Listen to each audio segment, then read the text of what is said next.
J'aimerais avoir ton avis sur les élections américaines là, qui approchent, entre Donald Trump et Kamala Harris. Ce que j'en pense, à mon avis, Trump il va passer. D'accord, ok. Moi je pense qu'il a vraiment ses chances de passer. Tu penses que c'est une chose positive ou négative? Je pense que c'est positif. Ok. Pour quelle raison? Déjà, je pense que pour lui, c'est l'Amérique avant tout. Mine de rien, quand il était président, il y avait moins de guerre quand même. Donc je pense que c'est quelqu'un qui vise vraiment en premier le peuple américain. Et il est antimondialiste, quoi. Il a envie d'arrêter toutes ces guerres que les démocrates y font depuis plus de 50 ans, en vrai. Je pense que ça pourrait apaiser le conflit israélo-palestinien et le conflit entre la Russie et l'Ukraine ou pas? Alors peut-être l'Ukraine, oui, mais la Palestine, je pense que c'est plus compliqué que ça, à mon avis. Je pense que même lui, il peut rien faire. C'est au-dessus de lui, ça. Oh, c'est qui au-dessus? Ah, Le soleil ou? je veux pas... je veux pas... En plus, on est filmé, je veux pas m'attirer des foudres. Mais je pense que c'est au-dessus de lui, ouais. Je pense que ça, c'est du lobby, ça va au-dessus de lui. Il peut pas... C'est comme pour les armes. En gros, aux États-Unis, que tu sois démocrate ou républicain, il y a des choses que tu peux pas toucher. Au niveau d'Israël, ils sont beaucoup trop implantés pour que... C'est le deep state derrière? Ouais, clairement. Bah oui, faut pas se mentir. C'est un peu compliqué. Moi qui vis aux États-Unis, je vois que la situation est assez différente d'il y a 4 ans. Il y a beaucoup de problèmes aux États-Unis en ce moment, niveau immigration, niveau économie et tout. Je pense des deux candidats, moi personnellement, je préfère aucun. Personnellement, ouais, je préfère aucun. En fait. Pourquoi? Je trouve qu'avec Kamala, par exemple, je trouve qu'avec Joe Biden, ils n'ont pas bien dirigé le pays, selon moi. Vu que je vis aux États-Unis, je vois exactement ce qui se passe sur place, alors j'ai vu vraiment beaucoup de changements. Ça m'intéresse vraiment par rapport à quoi? Quels ont été les changements négatifs? L'économie, en termes de coût de la vie, le gaz, aussi niveau appartement, les appartements, ça coûte énormément, ça coûte super cher. Comparativement à il y a 4 ans, je trouve qu'il y avait vraiment une grosse différence.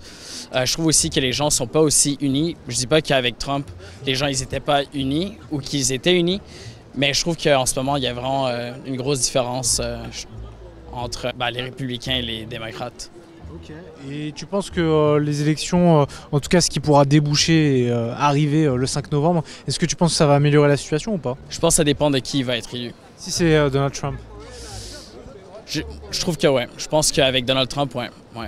Parce qu'en fait, moi, comme je vous ai déjà dit, j'habite aux États-Unis, je vois qu'il y a beaucoup de problèmes. En fait, qu'avec Trump, je crois qu'il sera capable de changer le pays pour le mieux.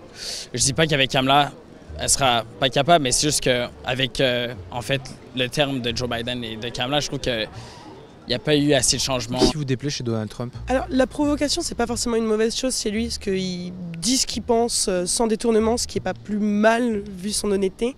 Ce qui me dérange, c'est son manque d'évolution par rapport aux idées récentes. Par exemple, par rapport aux droits des personnes LGBT, il va ressortir des études qui sont sorties il y a 20-30 ans, sans regarder les études qui sont sorties récemment, ce qui est quand même dommage, parce que ça pourrait apporter de meilleures choses en fait à son programme. Il avait dit pendant son débat avec Kamala que les avortements pouvaient être utilisés après naissance, donc des avortements post-naissance. Donc ce qui n'existe pas, c'est des meurtres, ce n'est pas médicalement correct dans aucun pays d'ailleurs.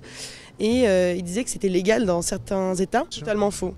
Donc ça, c'est des études qui ont été sorties, des fake news qui ont été sorties au début d'Internet dans les années 2005-2010 pour faire réagir les vieilles générations à ce qui pouvait être ou non dit sur Internet, pour sensibiliser en fait les jeunes sur les informations Internet. Et il y a encore des gens qui y croient et dont je pense que c'est dangereux quand même quand c'est des personnes politiques avec autant d'argent et d'influence qui croient encore aux fake news d'Internet. Donc je pense qu'il devrait mieux rechercher ses sources. Donald Trump, il était au McDo, il a servi un Burger King, un Big Mac aux employés, c'était cool. Okay. Apparemment, elle a jamais travaillé à Kamala Harris, elle a pas fait du McDo comme M. Trump. Donc on voit le mec, il est sur le terrain, il est sur les actions, il est pro-occupé par des gens. Même s'il gagne un bête de salaire, ça change. Tu penses que c'est un homme du peuple contrairement à l'autre? Ouais, je pense, il y a plus de vibe, plus d'enthousiasme. Toi, tu le soutiens ou pas, Trump? Est-ce que tu l'aimes bien? Est-ce que tu penses que ça ferait un bon président des États-Unis? Ouais, il faut que les choses bougent, il faut un changement, je pense, aux États-Unis, contre les violences policières, contre les afros. Mais il y a des gens justement qui te disent que les gens qui soutiennent Donald Trump, ils sont justement pour les violences faites sur les Afro-Américains. En tout cas, on va dire que les pro-Trump, c'est pas les plus tendres, on va dire, avec les Noirs américains. T'en penses quoi de ça? Je pense qu'il y a une minorité, il y a des bons et des mauvais partout en vrai, tu vois. Mais après, il y a des gens qui ont voté le Donald Trump, il y a de tout, il y a des latinos, des Renois, de toutes origines. Moi je pense à la mi-temps, Donald Trump, il va avoir l'incendant au niveau de l'élection, je pense. Parce qu'il a un avantage avec la population, tu vois. Durant les prolongations, c'est qui gagne? Ça va jouer à quelques minutes près, je pense. Hein. Donald Trump, mon gars. Hein. Je pense vraiment que c'est lui qui va passer. Je pense, oui, il Tu penses que va... c'est quelque chose de positif ou pas pour les États-Unis, le fait que Donald Trump soit au pouvoir? Je viens de te dire, tout est positif, tout est négatif dans la vie. Hein. Ok. Tant que ça passe, ça passe. Tant que ça casse, ça cassera, on verra. Hein. Tu l'aimes bien toi, Trump? Il te fait rire quand même. C'est un ami de longue date après, mais comme je t'ai dit, c'est soit il passe, soit il casse. Et tu penses qu'il va casser ou passer? C'est dans la mi-temps, tout va jouer dans la mi-temps, franchement. Je peux pas te dire oui ou non, c'est la mi-temps. Petite pause les amis, si vous pouvez lâcher un petit like, un petit commentaire pour la force, vous savez, moi ça m'aide énormément. Donc prenez quelques secondes pour faire ça. Merci à vous. Deuxième chose, je suis en partenariat avec Dragueur de Paris. C'est le site de coaching en séduction numéro 1 en France. Ça a été conçu par un ingénieur introverti avec plus de 15 ans d'expérience. Des centaines et des centaines de témoignages clients sur Google Review et Trustpilot. Je vous laisse aller vérifier. Et j'ai discuté avec le patron et il a décidé de vous faire un cadeau.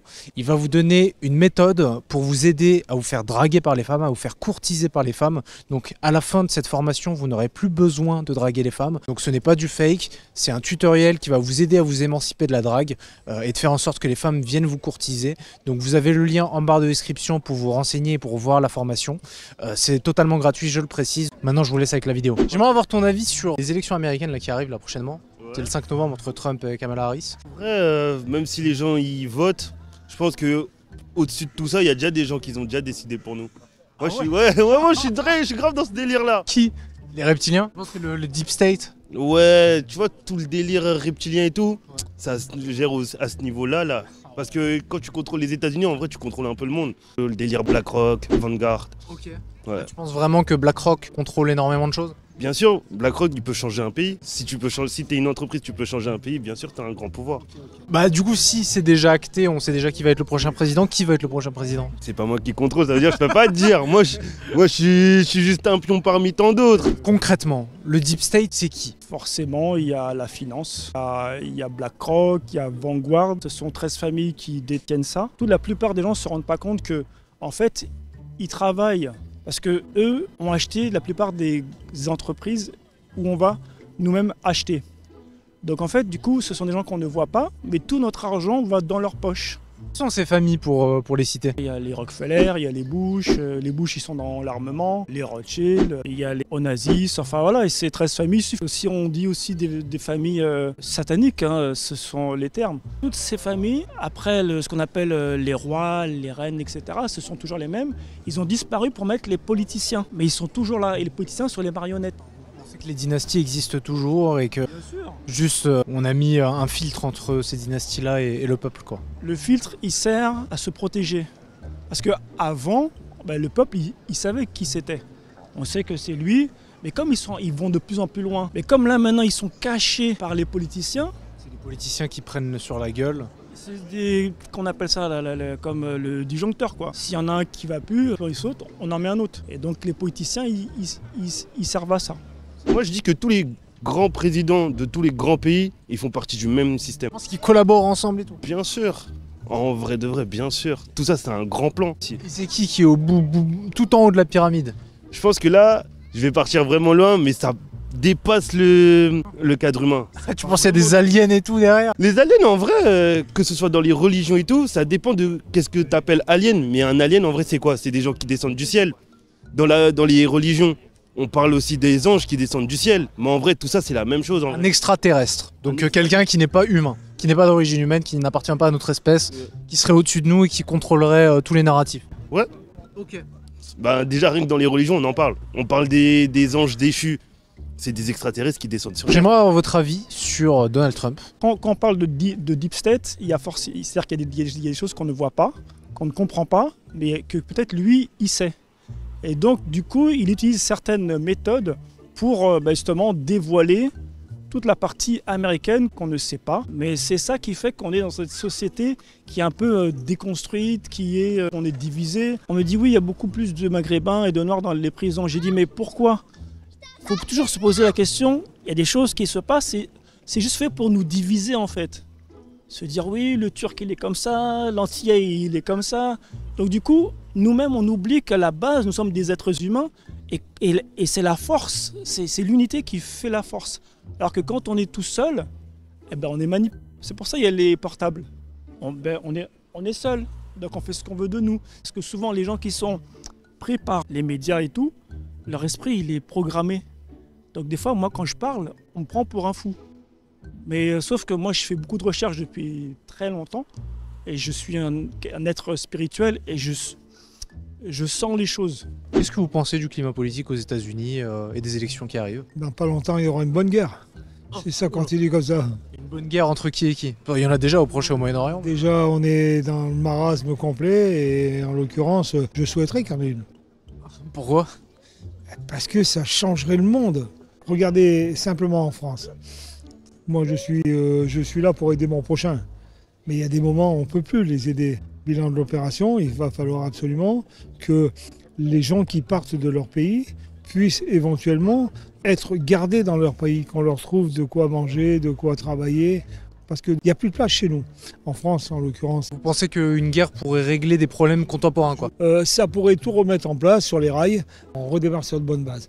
Maintenant, je veux surtout pas le malheur du prochain, je veux pas que les gens souffrent. Moi, je suis tout de suite après 45 ans, j'ai 70 piges. Hein. Moi, mon père, il a fait la guerre.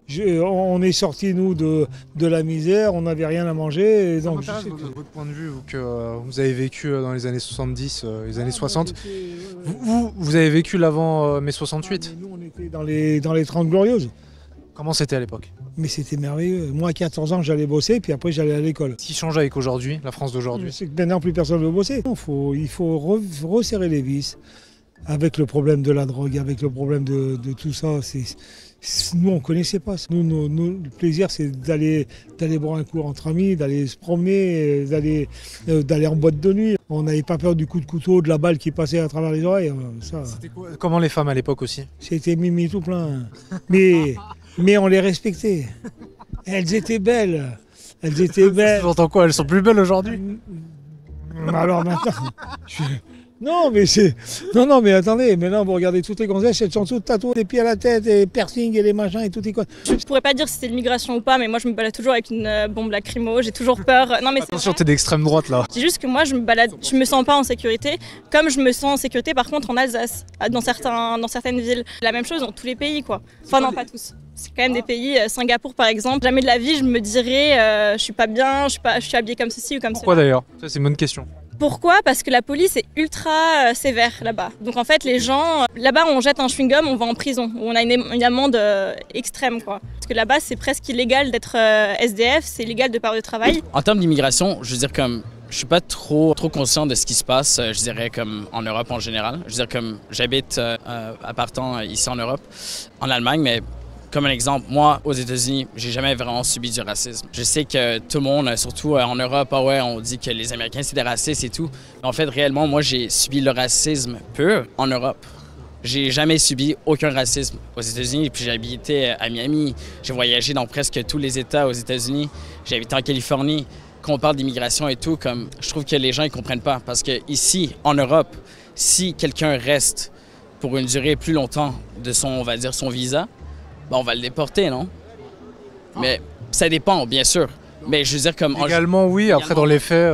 Mais quand ça vient aux États-Unis, en fait, il y a entre 6 000 à 15 000 personnes qui rentrent le pays à chaque jour. Tu te sens plus jugé vis-à-vis de ta couleur de peau ici en France ou même dans d'autres pays européens qu'aux États-Unis, en tout cas, si je comprends bien. Ouais, je dirais honnêtement, aux États-Unis, je me sens vraiment chez moi. Partout où je me sens tellement accueilli, puis je trouve que les gens sont super chaleureux, puis pour moi, ça n'a jamais été une question de couleur de peau. En Europe, je dirais qu'en France, non. À Paris, je me sens super bien, parce qu'il y a plein de gens qui me ressemblent, mais en même temps, je veux dire, pour moi, ça n'a jamais vraiment été un problème. Pour moi, c'est plus les pays comme l'Allemagne, par exemple. Okay. En Allemagne, j'ai vraiment subi du racisme. Les heures sombres. Ouais. Donald Trump. Ouais. Et même la politique... Tu connais un peu la politique en Italie ou pas? Oui, je connais un peu la politique, mais j'aime pas beaucoup. Okay, pourquoi? Pourquoi? C'est tout de la merde, voilà.